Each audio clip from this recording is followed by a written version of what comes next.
Good morning. સો last આપણે જોયું હતું કે કઈ રીતે તમે એક લોગિનની એપીઆઈ ક્રિએટ કરી શકો કે જેમાં ઈમેલ અને પાસવર્ડ આ રીતે ઇનપુટ આવશે અને જો ઈમેલ અને પાસવર્ડ આપણા ડેટાબેઝમાં મેચ થશે તો લોગિન સક્સેસફુલી અને યુઝરનો ડેટા આપણે આ રીતે રિટર્ન કરાવતા હતા. ઓકે, નાવ આજે આપણે એક કન્સેપ્ટ સમજવાનો છે, Jason web token.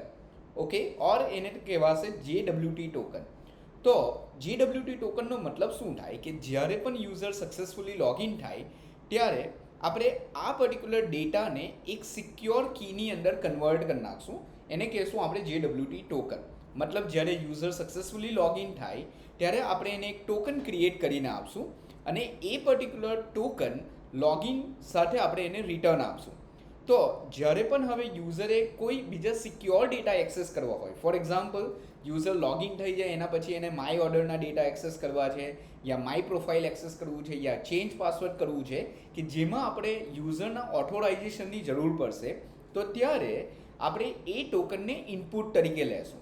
So for example યુઝરે પોતાના માય ઓર્ડર એક્સેસ કરવો હોય તો પહેલાં એ ટોકન આપવી પડશે અને જો એ ટોકન વેલિડ હશે તો આપણે એ યુઝરનો બધો ડેટાને મતલબ એના માય ઓર્ડરના ડેટાને રિટર્ન આપશું.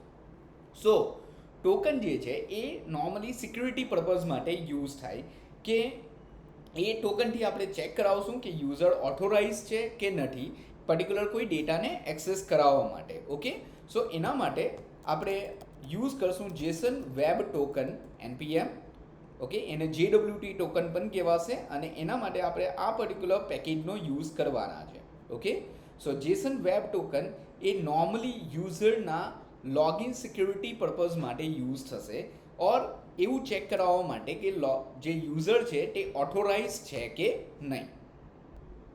ચલો, સો સ્ટાર્ટ કરીએ. આપણે ફર્સ્ટ આ જે પેકેજ છે તેને ઇન્સ્ટોલ કરવાનું. ઓકે, સો ટર્મિનલમાં જઈશું એટલે પેકેજને ઇન્સ્ટોલ કરીએ. ઓકે, સો પેકેજ જે છે તે સક્સેસફુલી ઇન્સ્ટોલ થઈ ગયું છે. ઓકે, સો ડિપેન્ડન્સીઝમાં છે જેસન વેબ ટોકન. ઓકે, નાવ ટોકન ક્રિએટ કરવા માટે તમને એક સિક્રેટ કીની જરૂર પડશે. ઓકે, સો સિક્રેટ કી એ આપણું એક કોન્સ્ટન્ટ હશે, તો કોન્સ્ટન્ટ આપણે જોતા હતા કે .env ફાઇલમાં તમે સેવ કરાવી શકો. ઓકે, સો સિક્રેટ કી અને કીની અંદર જસ્ટ ખાલી આપણે લખી દઈએ છીએ ધીસ ઇઝ માય સિક્રેટ કી.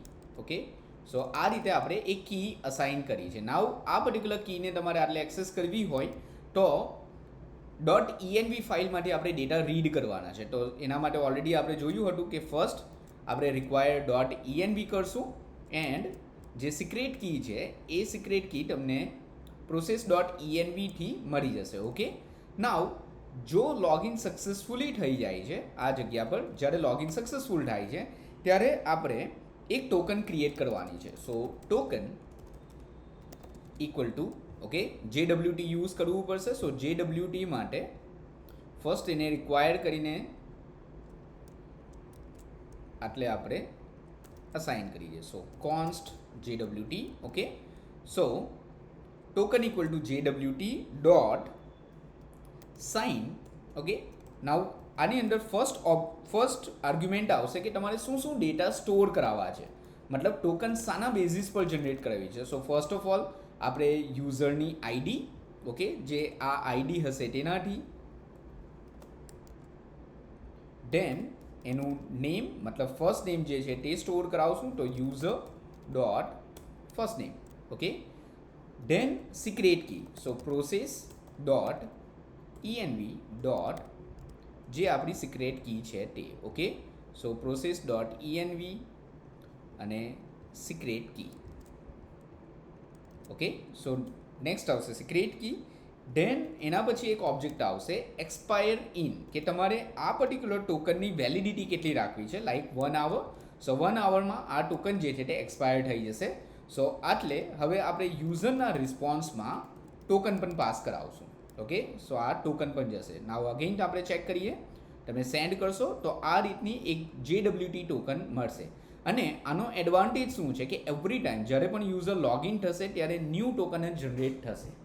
તો હવે નેક્સ્ટ ધારો કે તમારે કોઈ પણ એપીઆઈ આના પછી લાઈક ફોર એક્ઝામ્પલ માય ઓર્ડરની એપીઆઈ યા તમે કોઈ માય પ્રોફાઇલની એપીઆઈ બનાવો છો તો ત્યારે આ ટોકનની ફર્સ્ટ આપણે ઇનપુટ લેશું અને જો ટોકન વેલિડ હશે તો આપણે યુઝરનો જે પણ ડેટા છે એને રિટર્ન કરાવશું.